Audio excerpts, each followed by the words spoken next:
One of the biggest talking points in the rock world is the return of Brand New, who infamously went away at the height of the Me Too movement in 2017 after a slew of accusations, many with proof, towards singer Jesse Lacey grooming and doing other terrible things with underage women. I will not be going through every accusation before 2025 so I can save time, and many others have already done this. If you want to check out all that, there's a link to it in the video description. Be warned, it's a lot of graphic stuff and it's shocking. It was a few months back that Brand New tested the waters by performing a secret show and then announcing 3 performance dates, which sold out instantly. After the success of these tour dates, Brand New announced a full tour. In the time between this tour and the many allegations and accusations of terrible behavior, again, I have to be careful what I say or YouTube will have a fit, Jesse Lacey eventually would make a statement about going through therapy and rehab, also while admitting to all of the past allegations made toward him. Why bring all of this up now? Because after the 2025 tour announcement, another big accusation came with specific details from writer Aiyana on the website Medium. The title of the article, A Call for Accountability, Why Jesse Lacey and Brand New Should Not Be Touring Right Now. The full article is in the video description. Here are some takeaways to help illustrate the accusation and viewpoint of Aiyana. After my first Brand New show, my best friend, 16 at the time, and I, 15 at the time, approached Jesse and his tour manager, standing just outside the bus. We were clearly nervous and tried our best to act casual, though our admiration for him was palpable. We offered side hugs, but he teasingly insisted that they weren't as good as real hugs, prompting us to hug him again, this time with full front-to-front embraces. Quick reminder, Lacey was 26 at the time this was happening, telling 15 and 16-year-old girls how to hug him.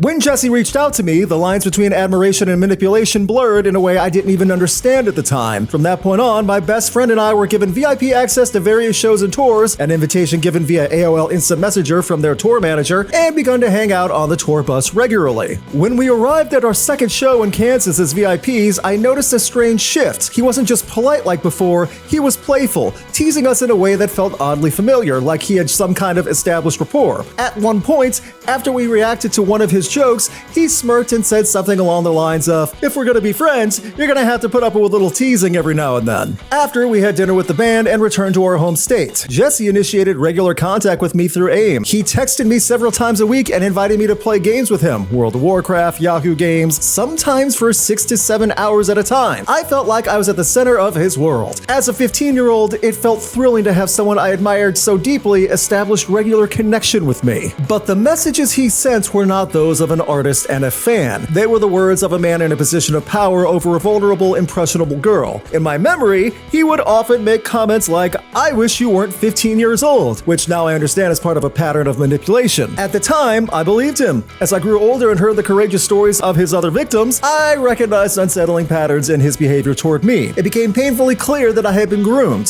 He took advantage of my vulnerability, drawing me in with promises of love, attention, and validation, carefully ensuring I wouldn't recognize the manipulation until it was too late. Quick little thing here, if any man says to a girl, "I wish you weren't 15 years old," you go get help immediately. I also hate that I had to explain that, and it's my voice reading some of that. After one show, I received a text message from the tour manager that said something along the lines of, "You two are so cute. Jesse and I were just talking about how we want to snuggle with both of you on the tour bus." While it felt playful at the time, it also left me feeling unsettled. There were other instances where Jesse made comments about my friend's appearance, such as remarks about her chest that seemed to suggest her display of her body could lead to getting him in trouble. I remember a conversation where Jesse said something that stayed with me for years. We were on the tour bus, and Jesse was playing a video game with me and my friend on either side of him. After teasing me about something, I jokingly asked, "Why do you hate me so much?" I remember him responding something along the lines of, "I don't hate you. The truth is I'm in love with you, but you're just not old enough for me to marry you yet." The secrecy around our interactions was part of the control that I felt he exerted over me. In January 2007, Jesse started pulling away, logging off AIM quickly, taking forever to text back. I chalked it up to his busy touring schedule, but by April, I got a surprise call from him in the middle of the day. At first, it felt like a normal catch-up, but then he said he had an ulterior motive, that I'd hate him for telling me and that it would ruin my day. He asked if I noticed the distance. I said yes, trying not to seem too affected, though it had been consuming me. That's when he told me it had been intentional. Someone I'd cut ties with on a forum had accessed my private live journal and emailed him everything, my most vulnerable thoughts about him,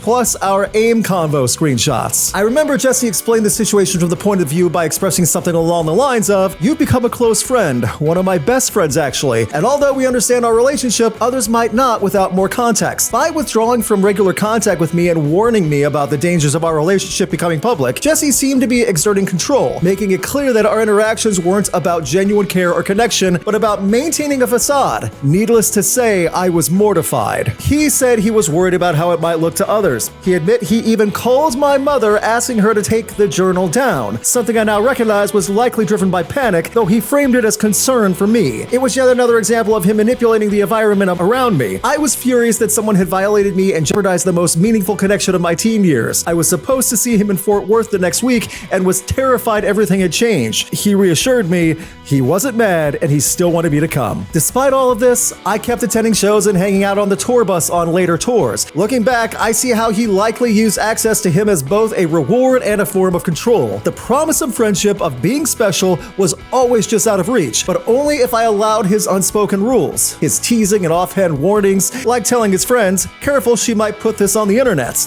They weren't just jokes. They were reminders to stay loyal, to keep quiet, and I wasn't the only one. Other victims have shared how we wielded the same tactics, making it clear that refusing him or speaking up meant losing him entirely. It was a quiet threat wrapped in the illusion of care, and we all desperately wanted to pass his test. In 2007, Jesse went out of his way to meet up with me on 2 separate occasions in New York City when I was visiting with my mother and sister. Jesse not only joined my family and I for dinner one night, but gallivanted around town with me one-on-one, taking me to his favorite music shops and surprisingly gifting me a vintage Polaroid camera. I remember that as soon as my mother was out of view, he put his arm around me and continued walking with me down the streets of New York, holding me closer than he ever had before. Again, I was 16 years old at the time, but the story does not end there. While Jesse's apology seemed to acknowledge some level of harm, it lacked specificity and genuine accountability for the manipulative behavior that many, including myself, experienced. He apologized for how he hurt people, mistreated them, lied and cheated, and blamed everything on sex addiction, but never once took full accountability for the damage he caused. To my knowledge, he has yet to name specific behaviors that were problematic, like the grooming, manipulation, and coercion. And he never reached out to the victims to attempt any form of restitution. Instead, he asked for forgiveness as if his apology were a transaction, something that could clear the slate and allow him to move on with his career. But accountability is not as simple as an apology. It requires actions that are visible, specific, and measurable, not vague words about a personal struggle with addiction. Jesse's actions since the apology have only demonstrated a lack of genuine remorse. For many of us who were directly affected by his behavior, the idea of him returning to the public eye, especially through a tour, feels like a slap in the face. His band's music is still beloved by many, but the question has to be asked, what does it mean for an artist to profit from the very platform they use to exploit vulnerable individuals? Should an artist be allowed to return to a stage to profit from their music without fully reckoning with the harm they've caused? Should the very same power dynamics that allowed him to prey on young, impressionable fans be allowed to continue unchecked? The answer is no. Jesse Lacey should not be allowed to tour right now. Returning to the stage without meaningful action to atone for the harm he caused sends a dangerous message that a vague apology is enough to erase years of abuse. This normalizes a cycle where abusers evade real consequences while victims are left questioning their worth. Lacey's fanbase often argues that his apology should suffice, that therapy has fixed him, and that he's earned forgiveness. But he has never fully acknowledged the ways he, in my opinion,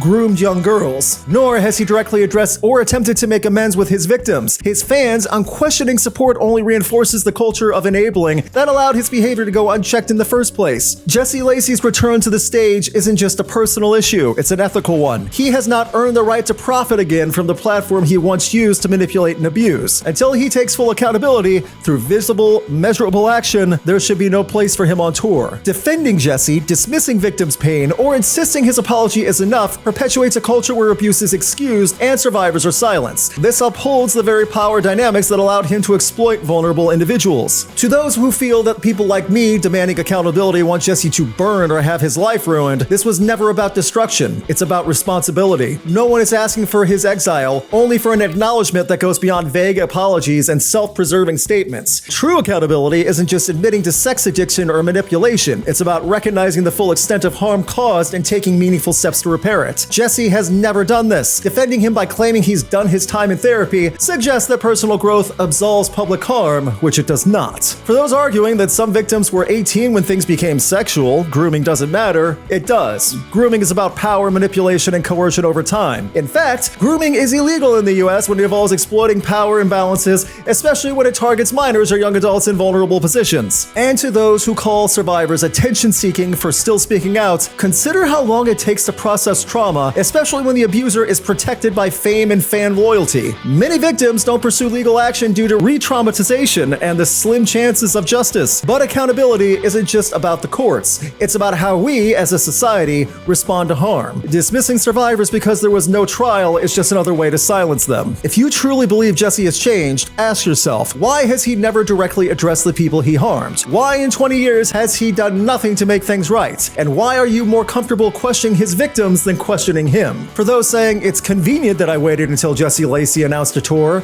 you clearly have no understanding of trauma or how hard it is to speak publicly about abuse by someone adored by thousands. I began processing what happened in 2017 when the initial allegations surfaced. I spent years in therapy unpacking the extent of the manipulation. In 2020, I contacted multiple major publications with my story. I was ignored. So no, it's not convenient. It's painful, terrifying, and exhausting. Seeing him step back into the public eye as if nothing had happened, without real accountability, compelled me to speak out. Staying silent would have made me complicit. If you think survivors time their pain for convenience or attention, I invite you to reflect on what kind of person that makes you. So that was a lot, and I had to read selections for brevity's sake. The full write-up is on Medium, again, that's in the description. This was the story of one person explaining their side with photographic proof of hanging out with the band Brand New, and Jesse Lacey repeatedly on tour buses and in other areas while she was underage. Many people, especially the defenders of Brand New, are going to accuse this of attention-seeking even though the writer explained why she waited until now. We already knew about several stories and reports with proof of Jesse Lacey sending lewd images of himself to minors while also requesting from underage girls similar photos. This example is a different story of how the connection formed and how it went from grooming to Lacey backing off after potentially getting caught with journal posts being online. Jesse Lacey stopped when he found out about a girl's journal, even tried to call her mom to have it deleted. There's so much pathetic about that, but we gotta move on. I want to point out a few things that aren't really getting as much attention over time. One of which being how much these underage girls were hanging out on the band tour bus in different cities, and the band was fine with it. The rest of Brand New had these underage girls on the tour bus and were okay with it. The manager was also involved in the behavior with Jesse Lacey. Why? Why did they think this was okay, that they would keep getting away with this? It does boil down to Lacey's behavior and what he was saying, and it does match up with what Lacey said about being abused as a child and that relating to his addictions. But that does not excuse someone manipulating others and the things he was saying to girls in high school while he was 26 or 27. I talked about this on the podcast a few weeks ago back when the tour got announced, and I said that I have no interest in seeing Brand New on tour. That's just me. I was never a fan of the group. I do understand that the band had a huge following for years and reached many people before all of the accusations with proof came out. Lacey did get treatment for his addictions and therapy, and I do think that is a form of acknowledging wrongdoing. I also understand that if Lacey isn't reaching out to the people he specifically hurts, then he's not really going all the way with trying to make things right. For the defenders of Brand New, I am not telling you to stop listening to the old music. I get that's connected with many people, and that has some of your childhoods. What I'm saying is that supporting Lacey live while accusations and allegations are still coming up after everyone says he's gone through the right process to get better is concerning. And the reason it's concerning is that we just found out about Aiyana. How many more examples of this behavior are there from Lacey? Because I highly doubt that it stopped with Aiyana and the several women who came forward in 2017. There's a good chance there's more out there. I'm also aware that there are many people wanting to support Brand New and the comeback, as well as support Lacey trying to make things right. The 3 tour dates selling out and the big comeback tour is currently selling, and that proves there is an audience. My question for those people: how many more instances of grooming behavior will it take for Lacey to lose all support? Also, what type of evidence not already shown will it take for Lacey to potentially go to jail? Let's be honest, it was criminal what he was doing. What if all this behavior from Jesse Lacey over the years was from someone who was not beloved and had such good music? If it was this just sleazebag glam rock star from the 80s doing this, people would want that guy in jail. Or if this was from a controversial person like Kid Rock or Ronnie Radke that got exposed for doing all this, people would want those people locked up forever. Why is Jesse Lacey getting so defended? I use those examples because if Jesse Lacey wasn't so inspirational and nostalgic for people in a good way, I don't think the defense would be as strong. I'm recording all this on April 7th, 2025, and as of now, there is no response from Lacey. We don't know if more cases will come up or if the rest of the band will say anything. People love to say online, separate the art from the artist when a musician does something awful. At one point, is that no longer okay? especially when felonies are committed. Has Jesse Lacey truly changed? I hope so. I mean that. I hope he can address more of this while going on tour and prove to everyone that he's changed. I don't want people feeling hurt from the past actions or the current fans still being hurt from losing a band they cared about. But in my opinion, should Brand New cancel their comeback? Probably. Because I can't see all the cases and accusations and allegations with photo proof just stopping right now. There's a really big chance there's more evidence out there and more victims. Last thing to bring up, and this is for the current audience that grew up with Brand New and are adults now. If you had a teenage daughter, would you be okay with them going to Brand New? Especially if the teenage daughter knew about everything involved with Jesse Lacey and still wanted to go anyway. It is easy for me to say all this as I was never into Brand New. I do want to know what your thoughts are in the comments about all of this. Finally, because we all need some type of wholesome ending to such a terrible content and discussion, here's a dog. So Ivan here has had 3 vet visits in the past 2 weeks to get all these checkups. He has a shaved belly. He felt a little weird about it at first. Turns out he's going to be just fine. He has an enlarged liver because he's such a big boy. He'll be on medication for a bit, but he's 100% active, 100% feeling good, and 100% good dog.